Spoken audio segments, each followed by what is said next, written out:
ನಮಸ್ಕಾರ. ಗುಡಿಯ ನೋಡಿರಣ್ಣ ಕಾರ್ಯಕ್ರಮಕ್ಕೆ ಸ್ವಾಗತ. ಈ ವಾರ ಗುಡಿಯ ಅರಸಿ ನಮ್ಮ ತಂಡ ಹೊರಟಿರುವಂಥದ್ದು ಹೊಸಪೇಟೆ ಸಮೀಪದ ಜಂಬೂನಾಥ ಸ್ವಾಮಿ ದೇಗುಲಕ್ಕೆ.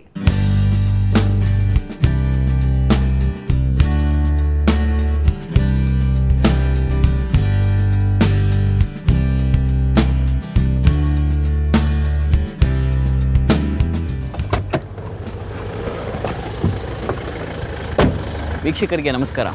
ಇವತ್ತು ನಾವು ಬಂದು ತಲುಪಿರ್ತಕ್ಕಂಥದ್ದು ಹೊಸಪೇಟೆಯಲ್ಲಿರುವಂಥ ಲೋಹಾದ್ರಿಯ ಬೆಟ್ಟಕ್ಕೆ. ಇಲ್ಲಿ ಜಂಬೂನಾಥ ಸ್ವಾಮಿ ನೆಲೆ ನಿಂತಿದ್ದಾನೆ. ಈ ಕ್ಷೇತ್ರದ ಪರಿಚಯ ಮಾಡ್ಕೊಳ್ತೀನಿ. ಅದಕ್ಕೂ ಮುನ್ನ ನೀವು ಈ ಕ್ಷೇತ್ರಕ್ಕೆ ಬರೋದಾದರೆ ಹೇಗೆ ಬರಬೇಕು, ಬಂದವರಿಗೆ ಉಳಿದುಕೊಳ್ಳುವಂಥ ವ್ಯವಸ್ಥೆಗಳು ಏನಿವೆ, ಇದೆಲ್ಲದರ ಒಂದು ಪುಟ್ಟ ಮಾಹಿತಿಯನ್ನು ನೋಡ್ಕೊಂಬನ್ನಿ.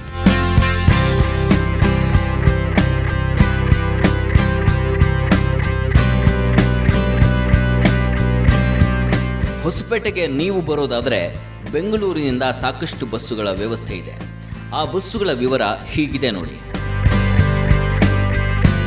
AC ಸ್ಲೀಪರ್ ಇದು ಹೊರಡುವ ಸಮಯ ರಾತ್ರಿ 9:50ಕ್ಕೆ, 11:14ಕ್ಕೆ ಹಾಗೂ 11:30ಕ್ಕೆ. ಇದರ ದರ 695 ರೂಪಾಯಿ. ಇನ್ನು ರಾಜಹಂಸ ಇದು ಹೊರಡುವ ಸಮಯ ರಾತ್ರಿ 7:30ಕ್ಕೆ ಹಾಗೂ 9ಕ್ಕೆ. ಇದರ ದರ 453 ರೂಪಾಯಿ. ಇನ್ನು ಕರ್ನಾಟಕ ಸಾರಿಗೆ ಇದು ಹೊರಡುವ ಸಮಯ ಸಂಜೆ 4:30ಕ್ಕೆ ಹಾಗೂ ರಾತ್ರಿ 10ಕ್ಕೆ. ಇದರ ದರ 326 ರೂಪಾಯಿ.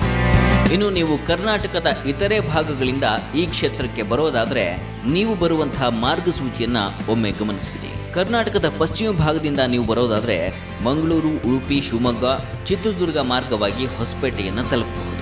ಇನ್ನು ಕರ್ನಾಟಕದ ದಕ್ಷಿಣ ಭಾಗದವರು ಮೈಸೂರು, ಚಿತ್ರದುರ್ಗ ಮಾರ್ಗವಾಗಿ ಹೊಸಪೇಟೆಯನ್ನು ತಲುಪಬಹುದು. ಕರ್ನಾಟಕದ ಉತ್ತರ ಭಾಗದವರು ಬೀದರ್, ಗುಲ್ಬರ್ಗ, ವಿಜಾಪುರ ಮಾರ್ಗವಾಗಿ ಹೊಸಪೇಟೆಯನ್ನು ತಲುಪಬಹುದು. ಇನ್ನು ಹೊಸಪೇಟೆಗೆ ಬಂದವರಿಗೆ ಉಳಿದುಕೊಳ್ಳಲಿಕ್ಕೆ ಸಾಕಷ್ಟು ಲಾಡ್ಜ್ಗಳ ವ್ಯವಸ್ಥೆಗಳಿವೆ. ಸಮೀಪದಲ್ಲೇ ಭವ್ಯ ಕ್ಷೇತ್ರ ಹಂಪೆ ಇರೋದ್ರಿಂದ ಇಲ್ಲಿ ಉಳಿಯುವ ವ್ಯವಸ್ಥೆ ಸ್ವಲ್ಪ ದುಬಾರಿ.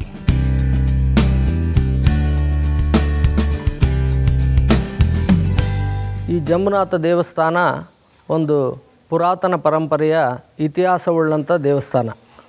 ವಿಜಯನಗರ ಸಾಮ್ರಾಜ್ಯದ ಪೂರ್ವ ಇತಿಹಾಸದಲ್ಲಿ ನಿರ್ಮಾಣವಾಗಿರ್ತಕ್ಕಂಥ ಈ ದೇವಸ್ಥಾನದ ಮಹಿಮೆ ಅತ್ಯಂತ ಅಪಾರ. ಈ ಹೊಸಪೇಟೆಯಿಂದ 1 ಕಿಲೋಮೀಟರ್ ದೂರದಲ್ಲಿ ಜಂಬೂನಾಥೇಶ್ವರ ದೇಗುಲ ಇದೆ. ಈ ದೇಗುಲಕ್ಕೆ 2 ಮಾರ್ಗಗಳಿದೆ. ಮೆಟ್ಟಿಲನ್ನು ಸಾಗಿ ಹತ್ತುವಂಥ ಮಾರ್ಗ ಒಂದಾದರೆ, ರಸ್ತೆಯಲ್ಲೇ ವಾಹನಗಳ ಮೂಲಕ ಚಲಿಸುವಂಥ ಮಾರ್ಗ ಮತ್ತೊಂದು.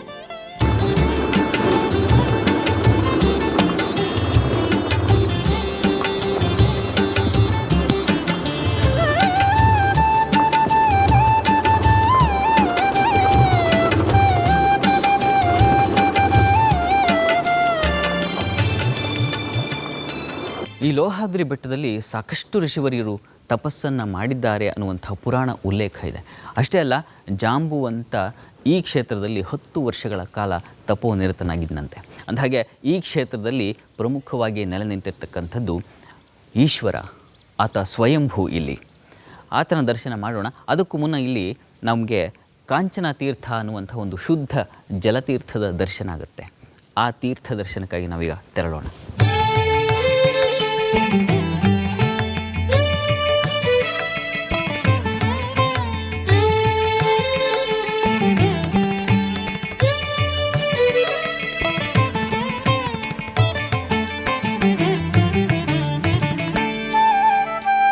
ಇದೊಂದು ತಪೋಭೂಮಿ. ಆದರೆ ಇಂದು ಗಣಿ ದಾಳಿಯಿಂದಾಗಿ ಹಸಿರು ಮರೆಯಾಗಿ ಪರ್ವತದ ಮುಖ ಮುನಿದು ಕೆಂಪಾಗಿದೆ.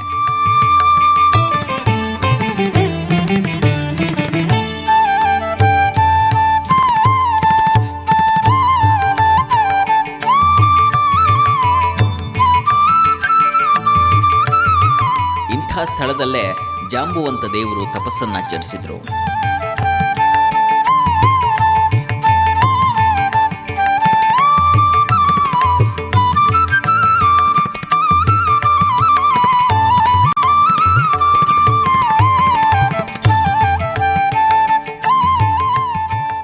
ಕಾಂಚನ ಮಾಲಿನಿ ಅನ್ನುವಂಥ ಓರ್ವ ಸ್ತ್ರೀ, ಆಕೆ ಶಾಪ ವಿಮೋಚನೆಗಾಗಿ ಈ ಕಾಂಚನ ತೀರ್ಥದಲ್ಲಿ ಬಂದು ಮಿಂದಿದ್ದಳಂತೆ.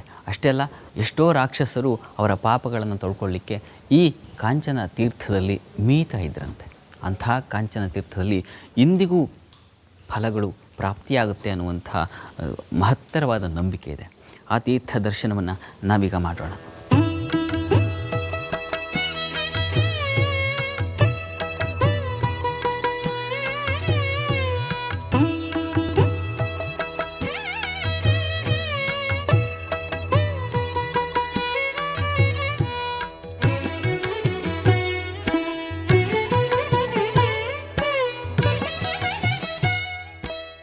ಕಾಂಚನಗಂಗಾ ಅಂತ ಒಂದು ತೀರ್ಥ ಇದೆ, ಒಂದು ಬಾವಿ ಇದೆ. ಆ ಬಾವಿಯಲ್ಲಿ ಜನ ಬಂದು ಮಿಂದು ಹೋಗ್ತಾರೆ. ಅಂದರೆ ಅವರು ಯಾವುದೇ ಕಷ್ಟಗಳಿದ್ರೆ, ಕೆಲವೊಬ್ಬರು ಚರ್ಮ ರೋಗಗಳಿರ್ಬೋದು, ಅವರ ಮನೋಭಿಲಾಷೆಗಳಾಗಿ, ಅಂದರೆ ಮದುವೆ ಆಗದವರು ಮದುವೆ ಆಗಲಿಕ್ಕೋಸ್ಕರ ಬಂದು 5 ವಾರ ನೀರು ಹಾಕ್ಸ್ಕೊಂಡು ಹೋದರೆ ಒಂದು ಇಲ್ಲಿ ಮದುವೆ ಆಗುತ್ತೆ ಅನ್ನೋ ಒಂದು ಪ್ರಸಿದ್ಧಿ ಇದೆ. ಅದೇ ರೀತಿಯಾಗಿ ಮಕ್ಕಳೇ ಆಗದೇ ಇದ್ದರೂ ಕೂಡ ಇಲ್ಲಿ ಬಂದು ನೀರು ಹಾಕ್ಸ್ಕೊಂಡು ಹೋದರೆ ಮಕ್ಕಳಾಗುತ್ತೆ ಅನ್ನೋ ಪ್ರಸಿದ್ಧಿ ಇದೆ.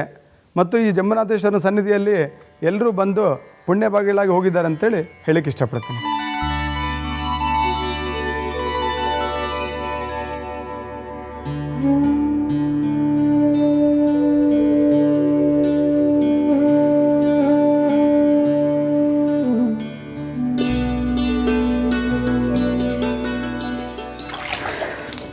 ಇದು ಕಾಂಚನ ತೀರ್ಥ.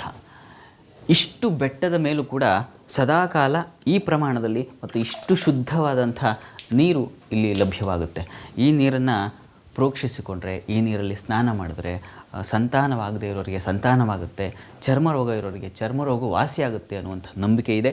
ಇವತ್ತಿಗೂ ಜನ ಬಂದು ಈ ನೀರನ್ನು ಪ್ರೋಕ್ಷಿಸ್ಕೊಳ್ತಾರೆ, ಸ್ನಾನವೂ ಮಾಡ್ತಾರೆ.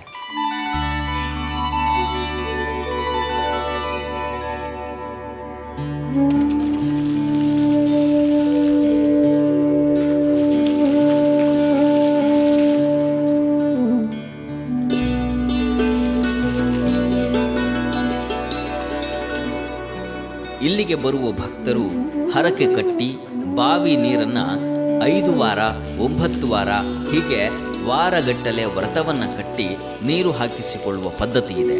ಇದರಿಂದ ಹರಕೆ ನೆರವೇರುತ್ತೆ ಅನ್ನುವಂಥ ನಂಬಿಕೆ ಭಕ್ತರದ್ದು.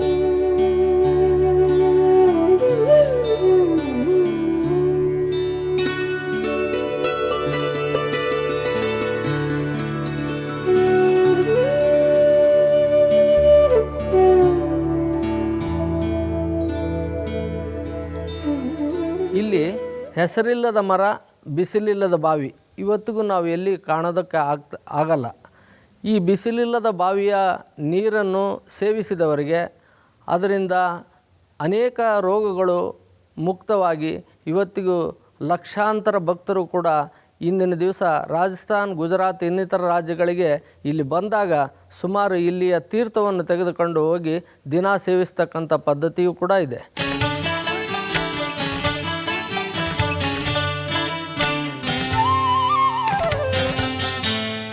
ಆ ಶಿವನ ದರ್ಶನಕ್ಕಾಗಿ ಬಂದಂಥ ಭಕ್ತಾದಿಗಳಿಗೆ ಪರಂಪರೆಯಾಗಿ ಜಂಬುನಾಥ ಕಷ್ಟ ಸುಖಗಳನ್ನೆಲ್ಲ ಪರಿಹಾರ ಮಾಡಿ ಸುಖ ಸಮೃದ್ಧಿಯನ್ನು ಕೊಟ್ಟಿದ್ದಾನೆ.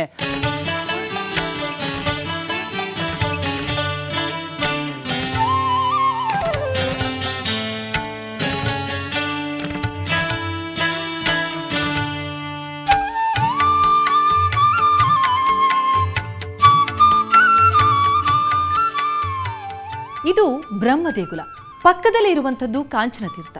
ಆ ಕಾಂಚನ ತೀರ್ಥವನ್ನ ಪ್ರೋಕ್ಷಣೆ ಮಾಡಿಕೊಂಡು 9 ಬಾರಿ ಪ್ರದಕ್ಷಿಣೆ ಹಾಕಿದ್ರೆ, ಈ ರೀತಿ 5 ವಾರ ಮಾಡಿದಲ್ಲಿ ಹರಕೆ ಈಡೇರುತ್ತೆ ಎನ್ನುವಂತಹ ನಂಬಿಕೆ ಇದೆ.